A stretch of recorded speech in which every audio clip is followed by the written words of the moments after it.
आज अल सुबह नीलगंगा थाना क्षेत्र में हुए हत्याकांड को लेकर पुलिस अधीक्षक ने खुलासा करते हुए बताया है कि संपत्ति विवाद के चलते मृतक की पत्नी और बेटों ने अपने दोस्तों के साथ मिलकर हत्या का षड्यंत्र रचा था। पुलिस अधीक्षक प्रदीप शर्मा ने बताया कि आज से 4 दिन पहले मृतक गुड्डू कलीम पर जो जानलेवा हमला हुआ था उसका षड्यंत्र भी पत्नी और बेटों ने मिलकर रचा था।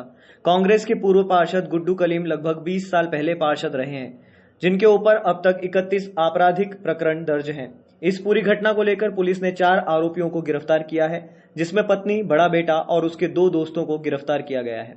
इस पूरे मामले में अब तक 2 आरोपी फरार हैं, जिसमें छोटा बेटा और उसका दोस्त शामिल है। प्राथमिक पूछताछ में यह जानकारी सामने आई है, मृतक गुड्डू कलीम ने अपनी सारी संपत्ति आरोपी पत्नी के नाम से ले रखी थी, जिसका वो बंटवारा करना चाहता था, लेकिन पत्नी और दोनों बेटे इस बात से नाराज थे और यही वजह के चलते हत्या की साजिश कर वारदात को अंजाम दिया गया। पुलिस का यह भी कहना है कि 4 दिन पहले हुए जानलेवा हमले को लेकर पुलिस ने एक आरोपी को हिरासत में लिया था, जिसके बाद पत्नी और दोनों बेटों को इस बात का डर सताने लगा कि अब उनके षड्यंत्र का खुलासा हो जाएगा। इसलिए पत्नी ने अपने दोनों बेटों के साथ मिलकर हत्या करने की साजिश रची। इस साजिश के चलते छोटे बेटे ने अपने दोस्त के साथ मिलकर गुड्डू कलीम के घर में उसके कमरे में घुसकर 12 बोर की बंदूक से सिर पर गोली मार दी। वारदात के बाद छोटा बेटा अपने दोस्त के साथ घर से भागता हुआ सीसीटीवी में नजर आया है। पुलिस का यह दावा है कि वारदात में शामिल फरार दोनों आरोपियों की तलाश कर जल्द ही गिरफ्तार किया जाएगा। सर, आज क्या है पूरा मामला हुआ था, उसमें क्या खुलासा हुआ?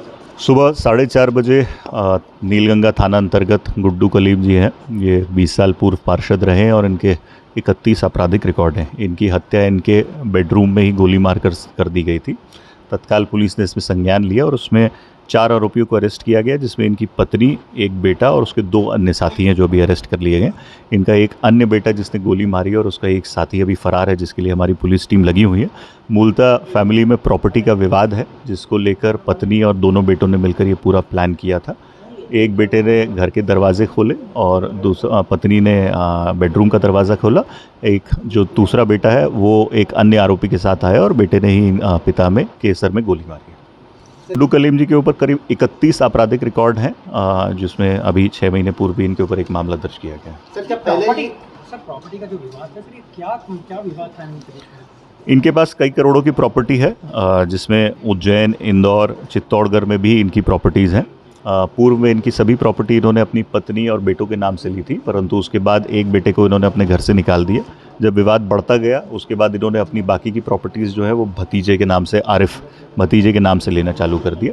जो बात इनके पत्नी और बच्चों को वो पसंद नहीं आई और उनको ये भी लग रहा था कि जो पुरानी प्रॉपर्टीज़ हैं वो भी अब उनके नाम से चली जाएंगी, इसीलिए उन्होंने इस प्रॉपर्टी का नुकसान को देखते हुए इस तरह की साजिश रची और उनकी हत्या की। सर, टीम को कितना पुरस्कार दिया? इसमें क्योंकि टीम ने बहुत मेहनत करी और 8 ही घंटे में सभी आरोपियों को चारों आरोपियों को गिरफ्तार किया है, और क्योंकि बड़ा संवेदनशील मामला था इसलिए 30,000 रुपये आईजी साहब से अनुरोध किया।